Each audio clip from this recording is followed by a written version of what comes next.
Okay, let's talk about the importance of a skeptical understanding.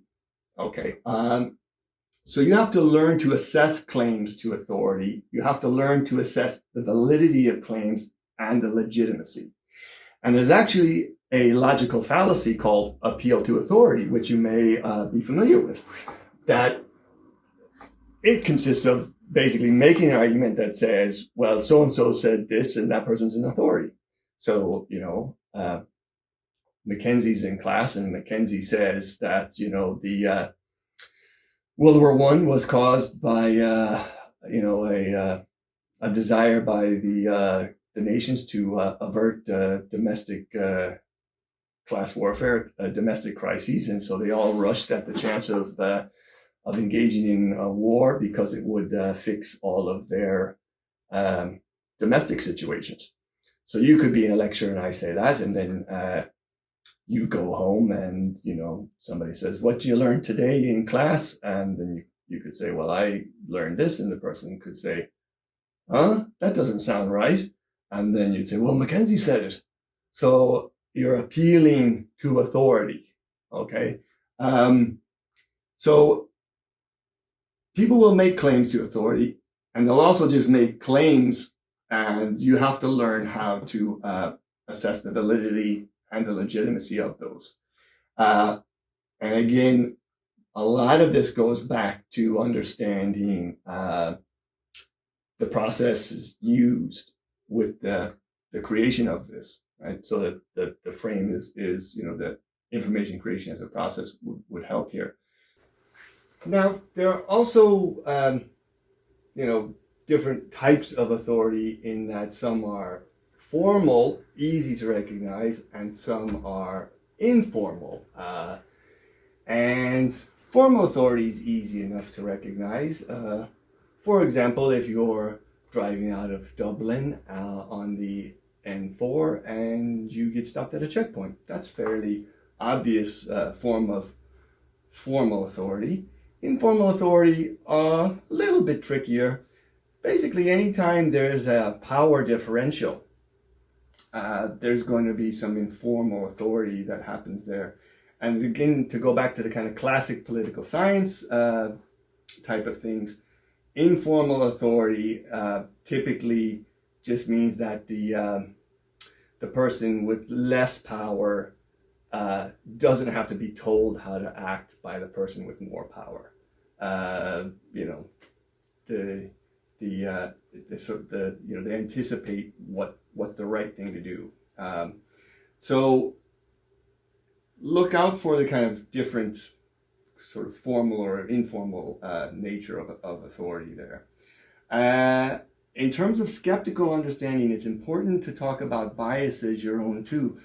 At this point in your academic career, you're probably learning about biases in your fields of study.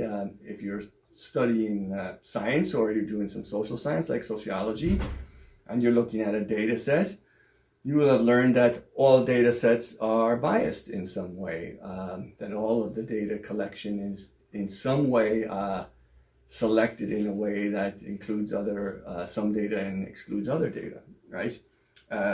Again, to use my own academic background in history, and if you are doing history, you'll learn that in terms of sources, certain voices are kind of retained, or documents are privileged and others are not. And also be aware of your own biases too. This is very important. Probably the most common one here would be what's called confirmation bias. And this is the phenomena where if you are presented with something that agrees with your values, you're likely to agree with it. If you're presented with something that disagrees with your values, you're likely to disagree with it. So the confirmation bias is a tricky one, particularly for students who, it's very important for you to be able to understand multiple perspectives when you're studying difficult issues, okay? And this leads to the sort of the final point of this, which is about diverse epistemologies. Now, epistemology is just the philosophical school that studies the nature of knowledge. And basically, the different disciplines will have different approaches. And even within within the same discipline, there will be different approaches.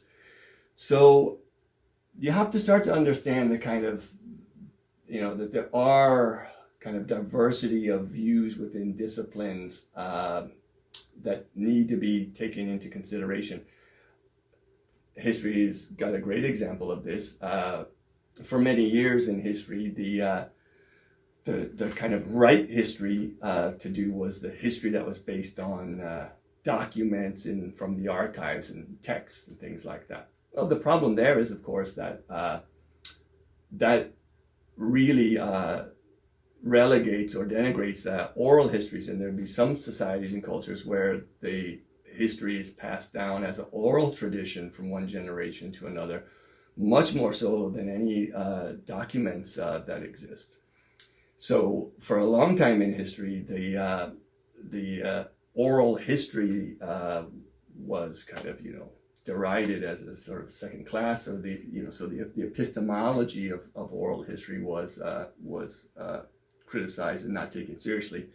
That's changed now, but you do have to kind of recognize that there are different approaches within disciplines and different approaches between disciplines. So, for example, another common one here would be the distinction between quantitative information and qualitative information, right? So quantitative research emphasizes, statistics, hard data that can be number crunched and so on. Qualitative, small sample size, again, oral histories would be an area there. Focus groups, things like that. And so, there's different approaches within disciplines and between disciplines. So learn how to kind of start to recognize those. Now, oh no, gotta see, can I salvage context?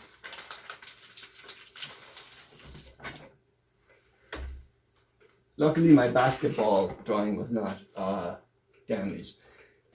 So let's talk about context. I tried to this basketball hoop with a basketball on its way. Probably going to miss.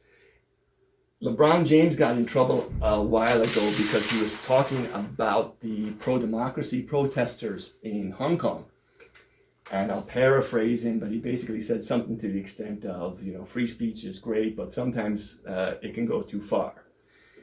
So if LeBron James is talking about the effective, way to set up a pick and roll, or the characteristics or, qualities that make up a good power forward, we should listen to LeBron James as an authority in that context.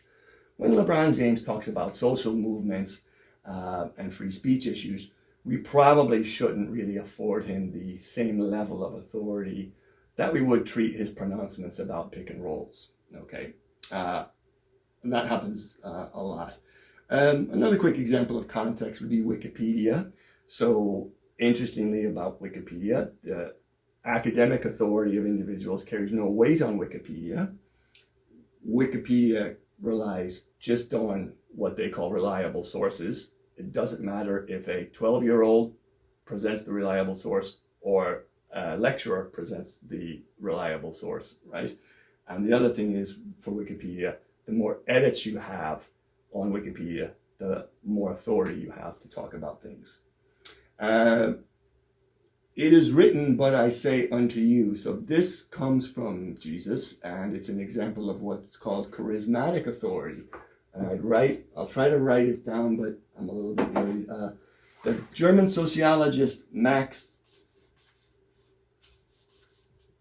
Weber came up with this, right? And again, Jesus is a famous example of charismatic authority, but the people who study revolutions talk about this a lot. Lenin, for example, and this goes back to the whole other question about kind of legitimacy. It is written, but I say so. You can ignore what is written because I'm telling you. And again, the person with the charismatic authority has the legitimacy over the written text there.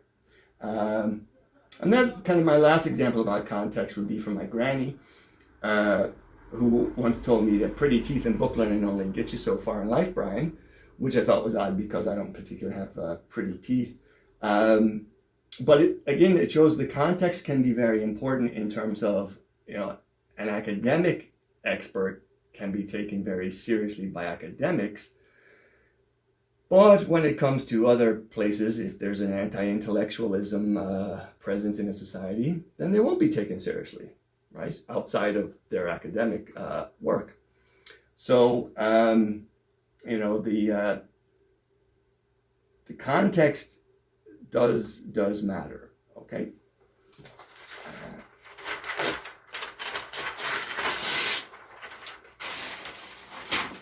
Let's talk about indicators of authority for a moment as we kind of approach the end of the lecture. So how do you recognize authority? What provides obvious cues to authority? In the academic context for students, peer review is an obvious indicator. If you're reading a journal article that's peer reviewed or a book from a university press that's been peer reviewed, that's an obvious indicator that it's been, that's authoritative. It's been through a process that's conferred legitimacy on the findings, the methods that are there. Now, package is an interesting one, and this goes to the debate about style versus substance. So, cynically, you can emphasize style to compensate for deficiencies in substance, okay? And we see this a lot. This is why skeptical understanding is so important, because as a strategy for constructing authority, a lot of people will put energy and resources into the packaging to make up for deficits in the substance. And obviously, television commercials would be a very obvious example of that. But we can see it in other places too. Now, source or referral. By source, I mean something like the Maynooth University Library search engine. So if you go to that and you type in your search terms, that source, the Maynooth University Library search engine, is going to give you reputable sources. So in a sense, if the university library catalog is the well that you're drinking from, you're not going to get cholera. That source is a reputable source. It's going to give you reputable results. Referral, that's a little bit of a trickier one. So, if you ask me, hey, Mackenzie, what's a good book to read on the Battle of Stalingrad? I'll say, here's the one you should read, David Glantz. And you say, well, Mackenzie knows a lot about World War II, so he must be a good person to ask in terms of, we'll take that as an authoritative recommendation. Gets a little bit tricky, if you start asking me where you can get a decent pad thai or something like that. Then we kind of get into kind of filter bubble type territory, and again back to the confirmation stuff. So referrals can be or are an indicator of authority, definitely are, but again, you have to have that skeptical understanding of the nature of it. I don't know, can you think of any other examples of indicators of authority? Mull it over. Okay, to conclude, authority is a social construct.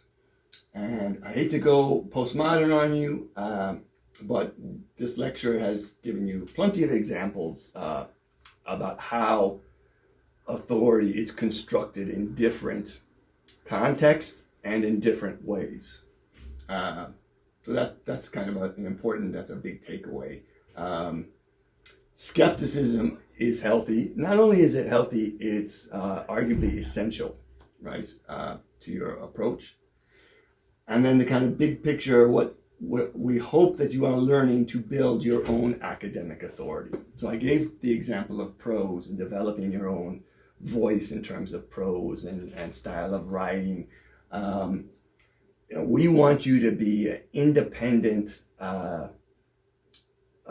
learner who can find good sources, can assess the quality of data source, can read sources to isolate arguments, and then turn around and construct their own authoritative arguments, right? So that's what this whole process is trying to build in you. Again, regardless of your discipline, whether you're going into a science, a social science, or an arts subject, right? Gaining this core ability to build your authoritative voice in the academic context. Okay, well, that concludes the lecture on Authority is Constructed and Contextual. I hope it helps you understand the frame, and that you can connect some of the kind of higher concepts to some of the kind of more practical, immediate concerns of a student writing essays. Thanks for watching.